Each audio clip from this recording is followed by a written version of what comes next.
Hi, good morning, and welcome to another White City Place Connect meditation day.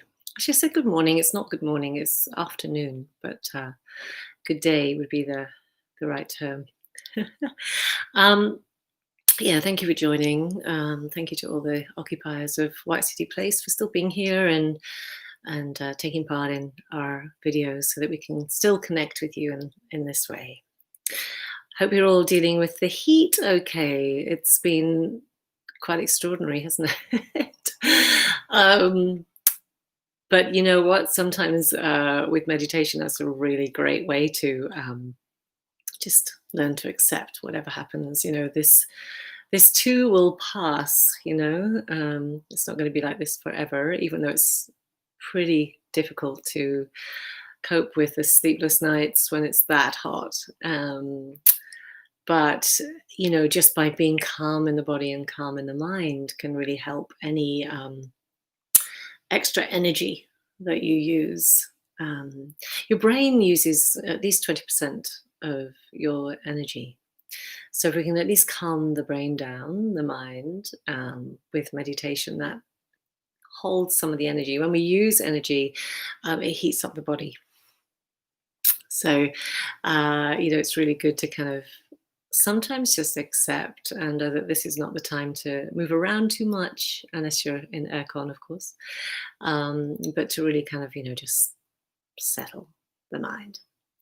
So if you're new to doing the meditation sessions with me, I just talk for a little bit each week about a different theme or, an idea around meditation.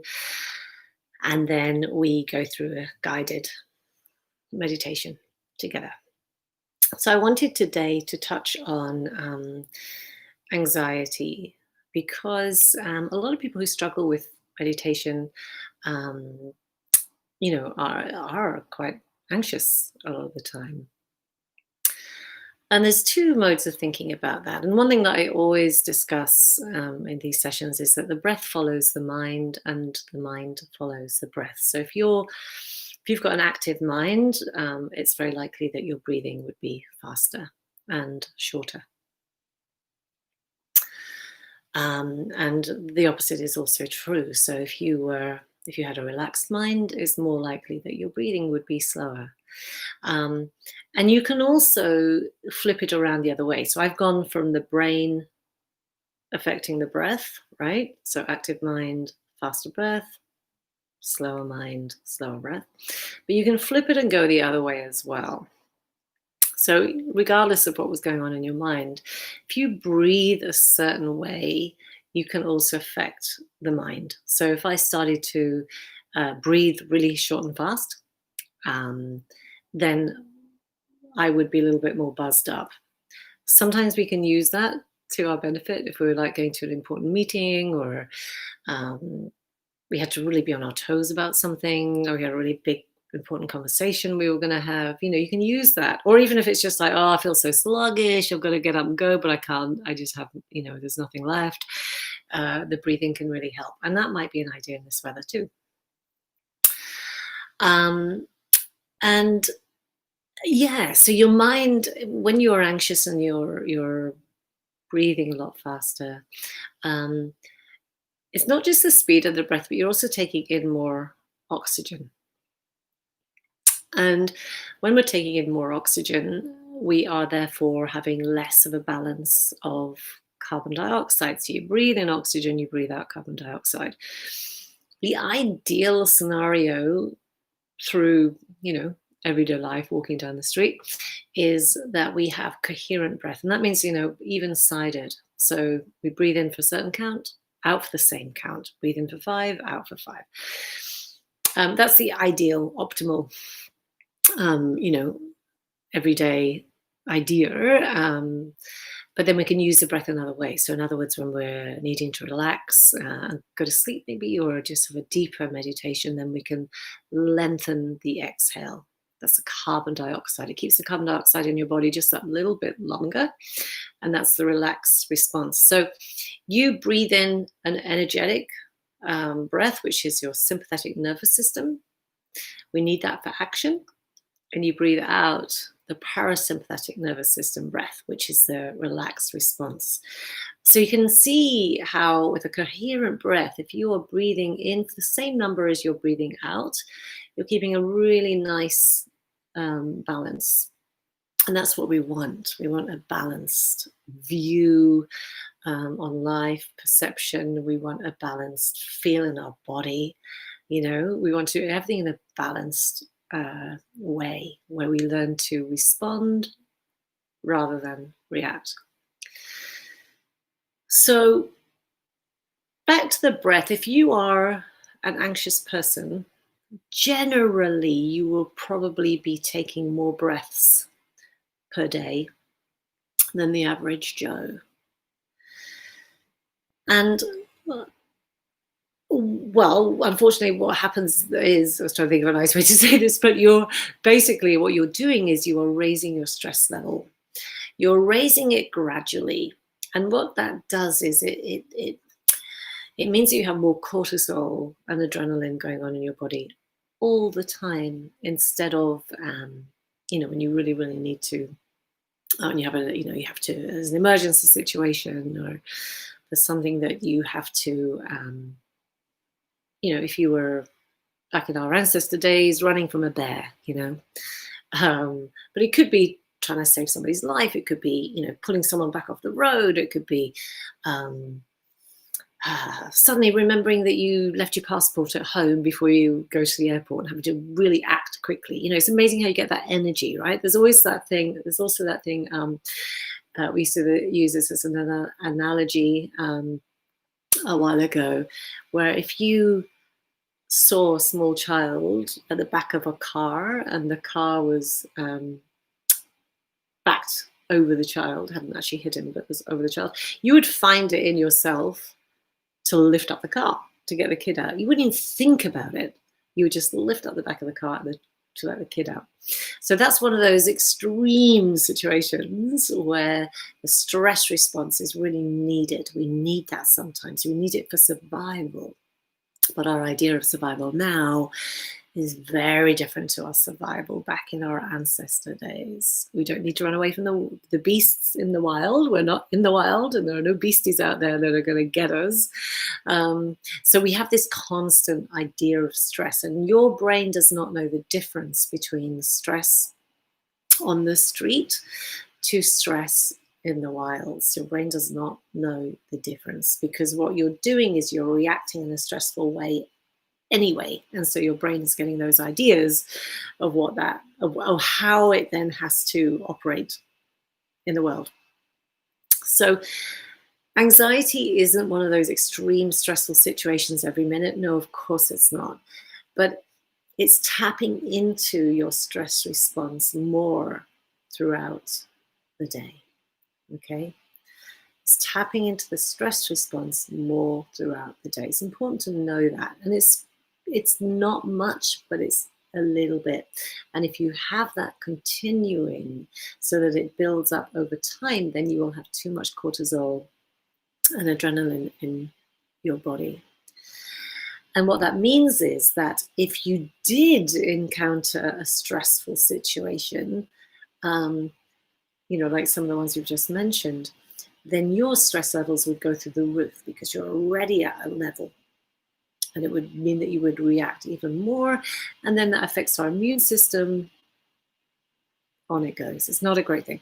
So don't worry. There is a way to counter our anxiety. And that's why I mention it. I wouldn't be mentioning it all if it wasn't a cure.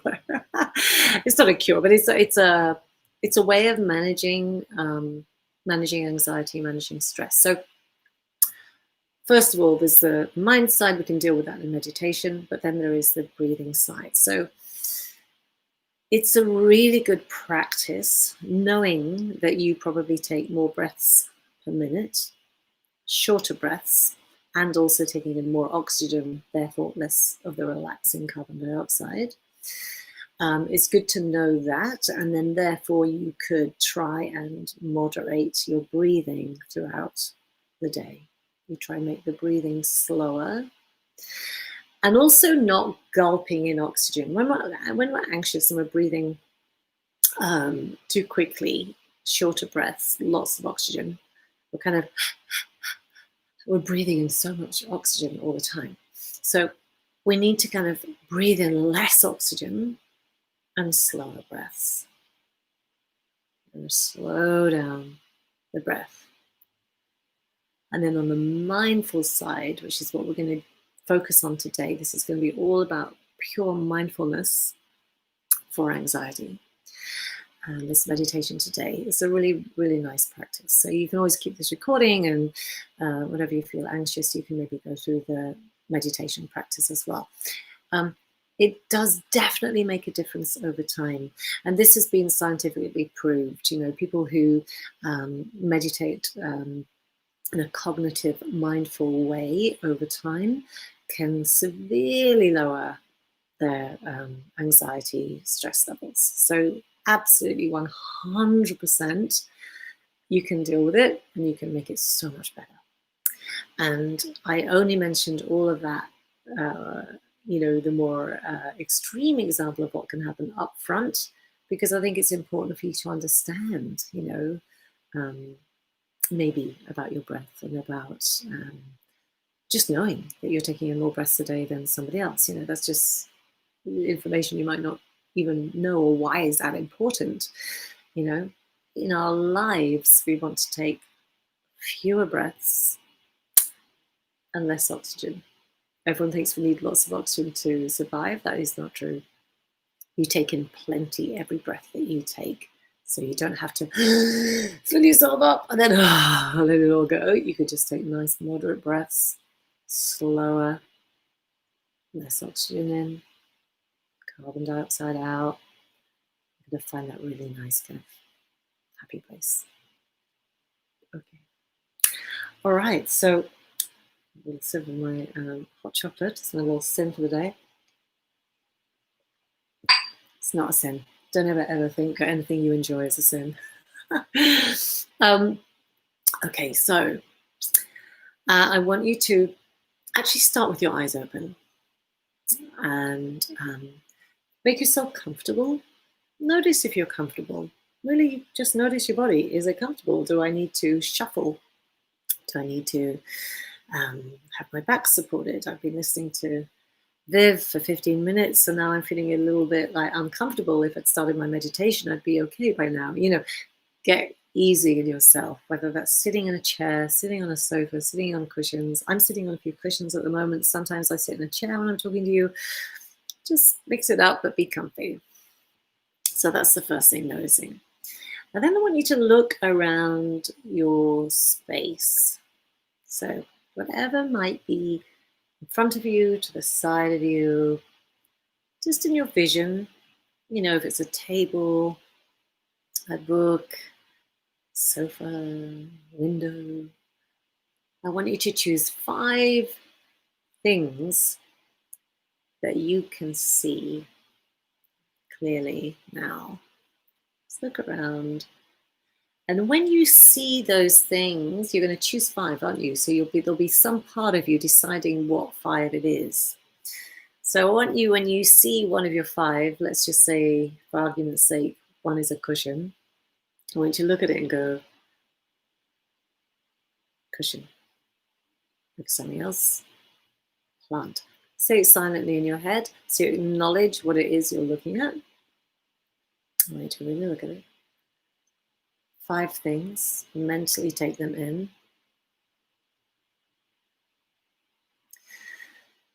And now close your eyes. Now, with your eyes closed, I want you to mentally picture those 5 things. And as you picture them mentally, I want you to name them in your head. 5 things.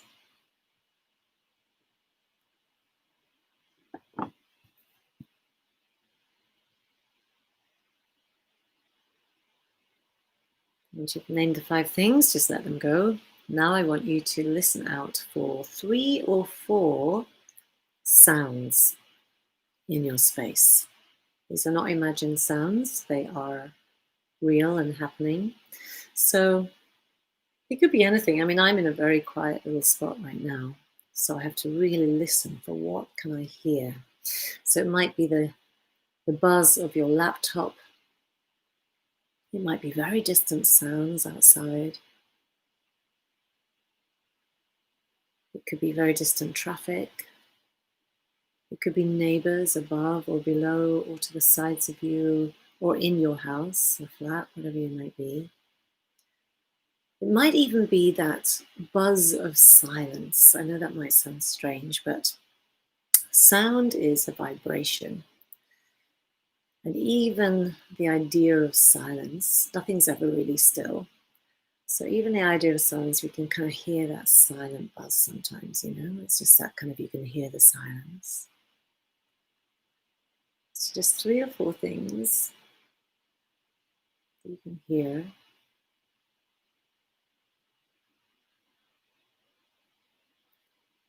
And now I want you to think, keeping your eyes closed, of 2 or 3 things that you can feel.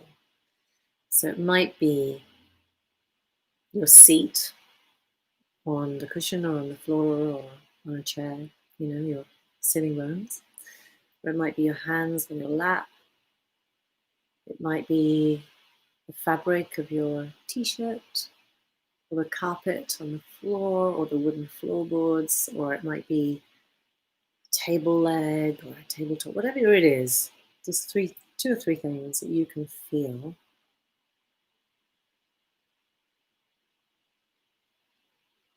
Notice the different feels that each one has. So if, for example, you had your hands on your lap, it might be the feel of your skin versus the feel of a rough carpet or the smoothness of a wooden floorboard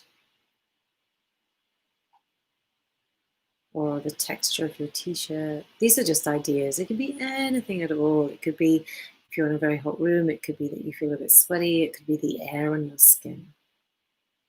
So anything that you can feel.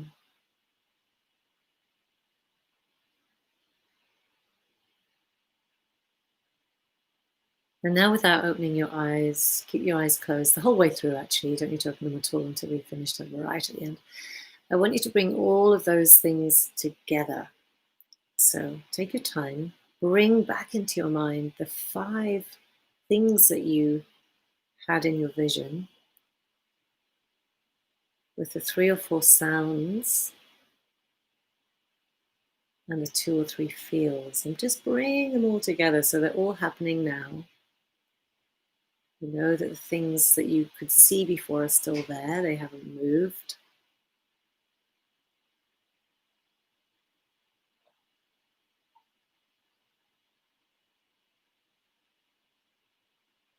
You can hear the sounds, you can feel the feels.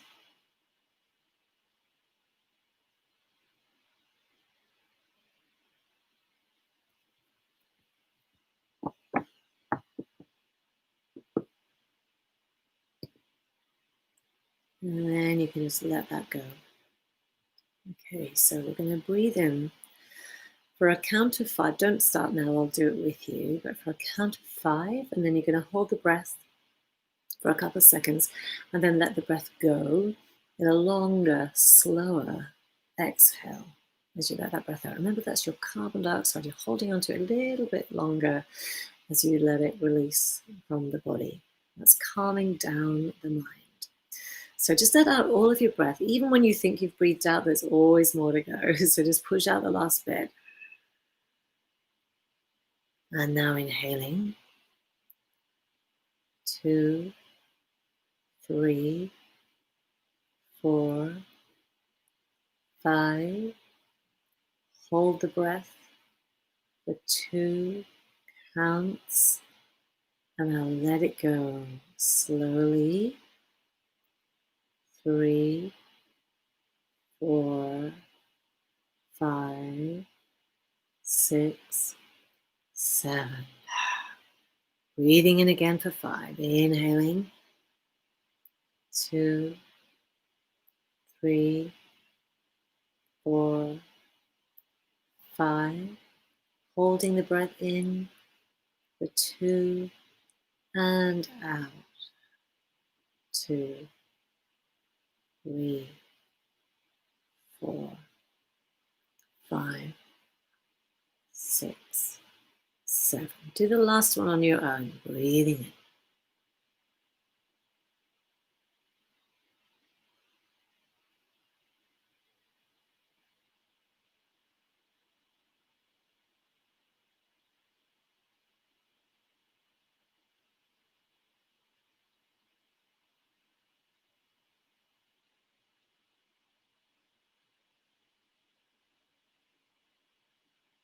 And when you finish that last one, just letting that go. Now I want you to bring your attention to your body, and I'm going to mention a part of your body as we go through this. And every time I mention a part of your body, see if you can soften the muscle there a little bit more. Or if there's no muscle there, you just bring your attention to it so you can get a good sense of where it is. And when I get around to talking about your fingers or your toes and your digits, see if you can keep them still. It's very easy to move each finger as I mention it. So if you can just keep them still and just get a sense of where they are in space. So I'd like you to start with your palms facing up. So if you're sitting, just having your hands on your laps. If you're lying down, you can just have your hands to the side, but turn the palms up to face the ceiling. All right. So let's take the attention to your right heel, the middle arch of your right foot, your right big toe, second toe, third toe, fourth toe, little toe. Now your right ankle, easing, softening.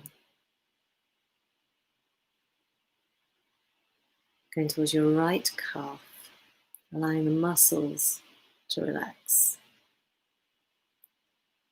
Your right shin, feeling the skin over the bone. Your right knee, the muscles below the knee, above the knee, behind the kneecap, and behind the knee itself. Lots of muscles, tendons, ligaments. See if you can just soften the knee. No tension in the kneecap. Your right thigh muscles, softening.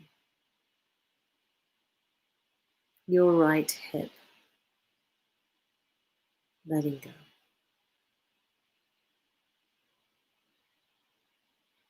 Moving over to the left side, your left heel. The inner arch of the left foot. Your left big toe. Second toe. Middle toe. Fourth toe. Little toe. Your left ankle, easing there. Your left calf. The left shin. Skin over the shin. Your left knee, above it, below it, behind the kneecap, behind the knee. Letting go of all those tendons, ligaments, muscles, just softening here. Your left thigh.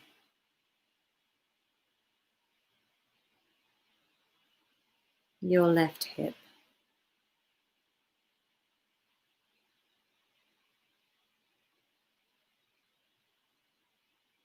Your left shoulder blades on both sides.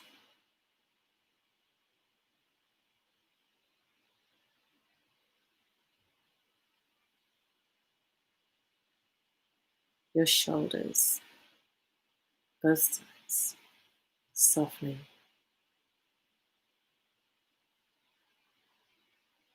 Going down your right arm, your right upper arm, the muscles there soft.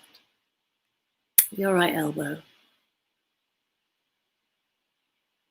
Your right wrist. Your right thumb. Trying not to move the digits, just get a sense of where they are. You can also get an idea of whether your fingers are curled or straight without moving them, just a sense of how they are. Your index finger on the right hand. The middle finger, try not to move them. It's just a focal point. The fourth finger on the right hand, and then your little pinky finger. And now take your attention to the palm of your hand. Whether there's any sensation there, it might be pins and needles, it could be tingling, it could just be the air above, it could be a little bit of a weighted feeling in your hand. It can be very different in everybody. It might just be nothing. And then moving to your left side, your left upper arm, your left elbow, your left wrist, your left thumb, your left index finger, your middle finger, your fourth finger, your little finger, the palm of your hand, any sensations. And I want you to think about both of your hands now. Just feel them both together. If there's any kind of sensation at all, and if there's no sensation there, just getting an idea of how the hands are sitting without looking or moving the fingers.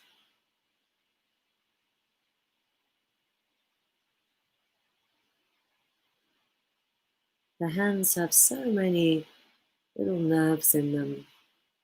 They're very sensitive to many, many things.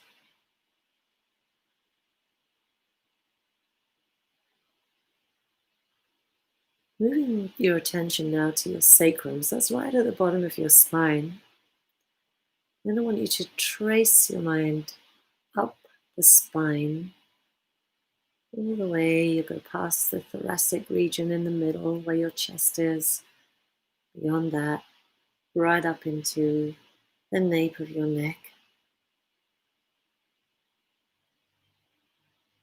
And then at the bottom of your skull, the base of the skull, just tucked in there. And then take that attention around the back of the head, roaming over the scalp until you get to the top of your head where your crown is. Pausing there just for a moment, just to kind of get a little sense as if somebody just gently rested their hand on the top of the crown of your head. Just imagine a very, very, very slight little bit of pressure there. Not a pressure that's pressurizing, but more that you can just sense the feeling. It's just something just lightly sitting on the crown of your head. And just rolling over the top, over your forehead, relaxing the space between your eyebrows, noticing your eyelids, if they're fluttering or if they can just be soft. Taking attention deeper into the eyeballs, allowing your eyeballs just to sink into the sockets, heavy, just as if you've dropped the eyeballs a little bit. Noticing your jaw, relaxing the jaw. If ever you're unsure if your jaw is relaxed or not, then you can always tense it. Take a really big grin and just really kind of stick your cheeks out and then let it go. You'll soon feel that you've relaxed your jaw. Allowing your tongue just to rest on the lower palate. And just getting a sense of where your collarbones are, feeling them in space. Now just taking the whole body, any sensations that come up for you. And like I said before, it just might be the air on your skin. It might be tingling, it could be pins and needles. It could just be softening a little bit more. Just feeling the whole body as one. No isolated parts, just all together.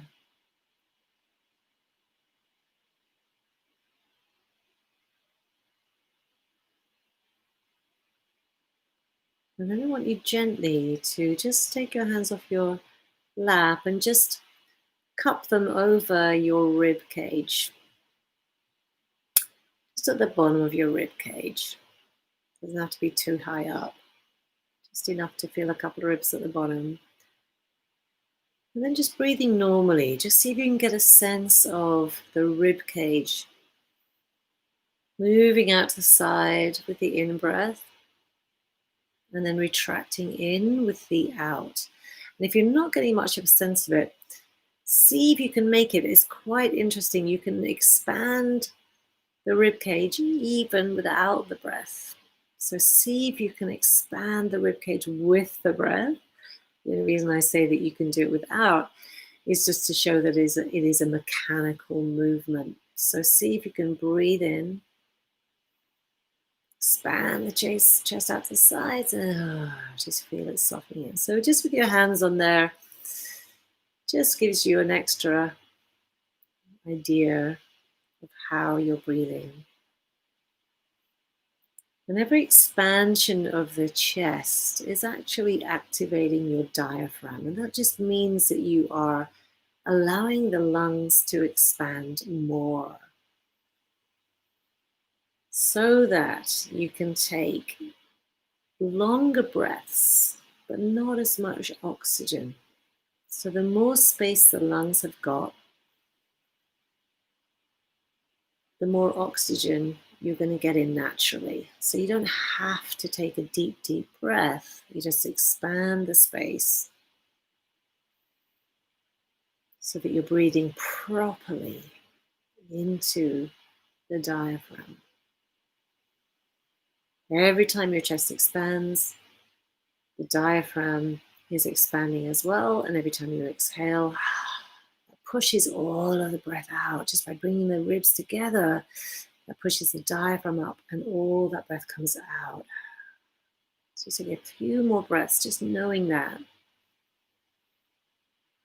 So you always want to feel the belly inflate a little bit. And the reason the belly inflates, even though you're not breathing into your belly, the reason your belly inflates is because when you're breathing in properly, the ribs are expanding, the diaphragm drops a little bit. That's what pushes onto your stomach. And that is why your belly inflates in the in-breath.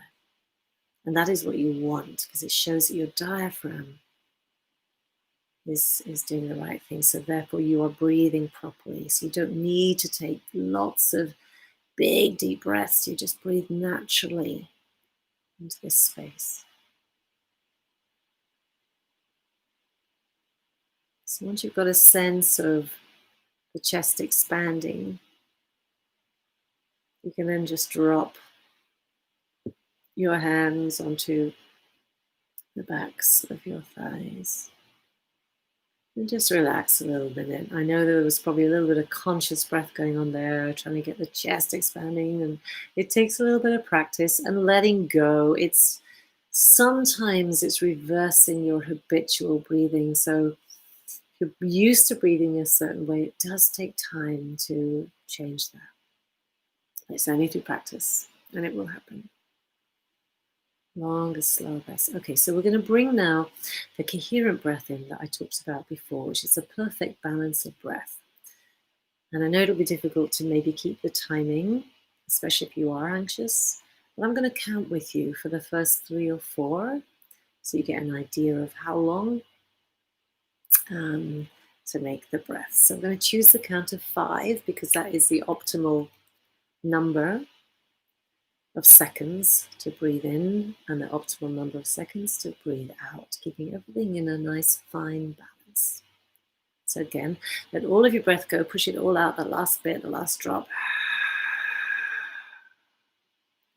And then inhaling through the nose if you can. 2, 3, 4, 5. Exhale. 2, 3, 4, 5. Inhaling. 2, 3, 4, 5. Exhale. 2, 3, 4, 5. Inhale.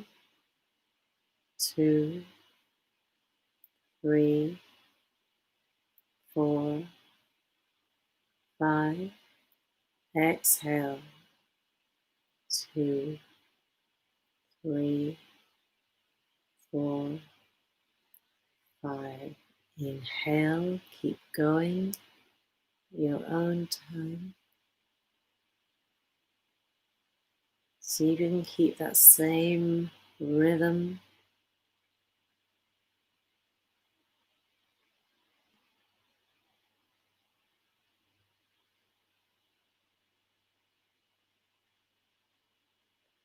And while you're doing that, just notice how your body is. Are you raising the shoulders on the inhale, or are you keeping them nice and relaxed on the inhale?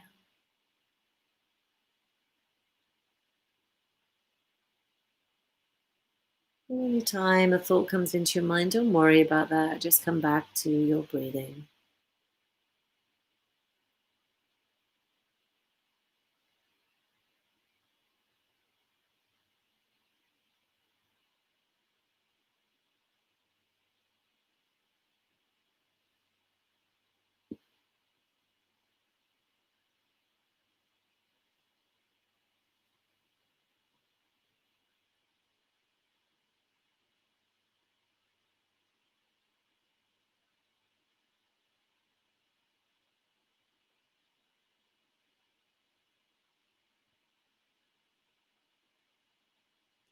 Now see if you can continue the same speed in and out without counting the breaths. So you get a sense of how long that is.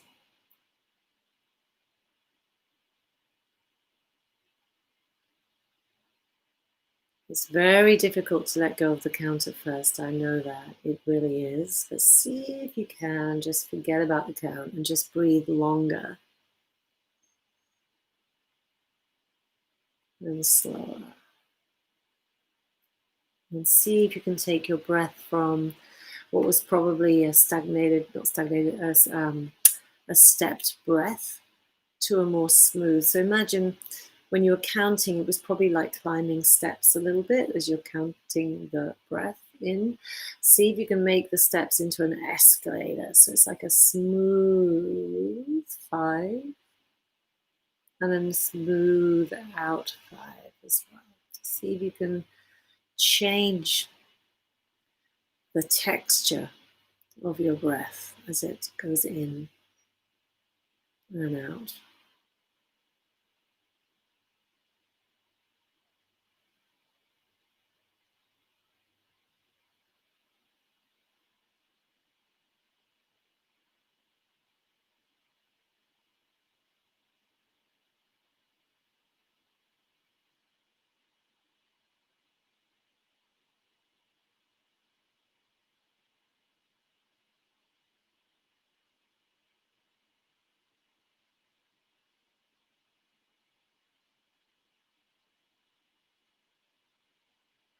Now, as you're doing that, keep that same speed of breath so that it becomes a little bit subconscious. You're not deliberately breathing in for 5 and out for 5. Just see if it can become a natural way of breathing. I mean, obviously, you'll have to check yourself every now and then, but just see if you can just keep that going.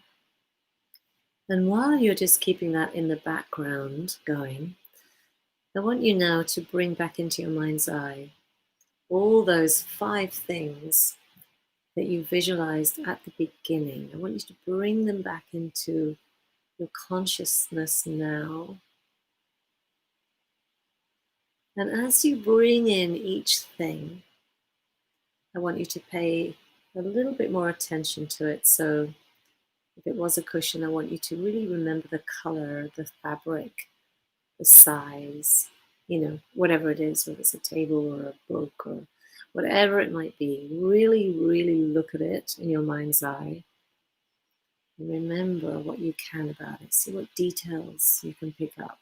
And it doesn't matter if your mind changes the details a little bit, but just see if you can see a little bit more about each one of those 5 things as you're keeping this breath going the same kind of way.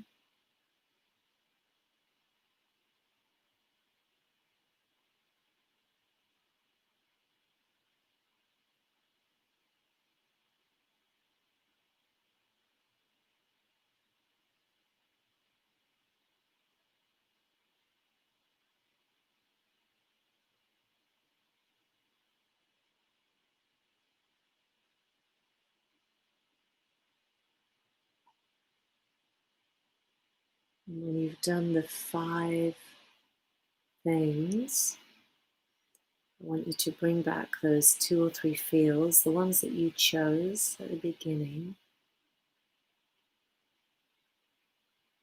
And same with those, paying a little bit more attention to what they are, how they feel.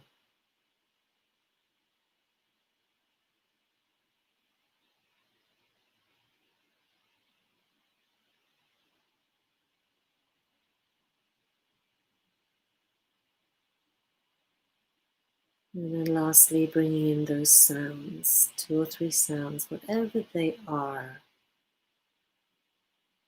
They might have changed now. If it was neighbors moving around, that could have changed completely. So just 2 or 3 sounds and really kind of listen to what they are. If they're sharp, if they're soft sounds, if they are vibratory sounds. All sounds are vibrations, but some of them are more finely tuned than others. And the more finely tuned sounds sound like they are smoother. And that could be just, distant traffic, and more of a kind of hum sound.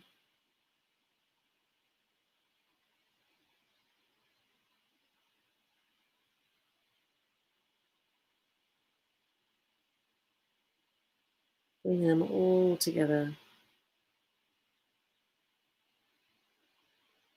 5 things you saw, the feels, the sounds. And then very, very gently, I want you to open your eyes, but I want you to do it so slowly. You're letting the light in very, very slowly, little by little. So you're gradually opening the eyes as if you're sweeping them along the floor or raising a blind, that kind of very slow transition back, because it is a different place you've just been with your eyes closed. It's a more present state where you've been. And when you bring yourself back into the world around you, even if it's in your living room, it's always moving forward, right? So take a look now at those things that were there before and realize that you can pay present awareness, attention to those things. And it's many, many more outside or in the street or in the park, wherever you go. Bringing your awareness and just taking the extra beat to really notice things. This really helps with anxiety. if you can really focus on everything that happens with anxiety, you are generally thinking too much in the future and too much in the past. The present moment is a safe place to be. I know that might seem strange if you like, but I feel really bad right now. It's usually because of something you are worrying about that has not happened yet, or something that has happened, or it could be a subconscious anxiety where you just think, I just feel anxious all the time. Something has caused that, all right? So something has caused that, and that is in the past.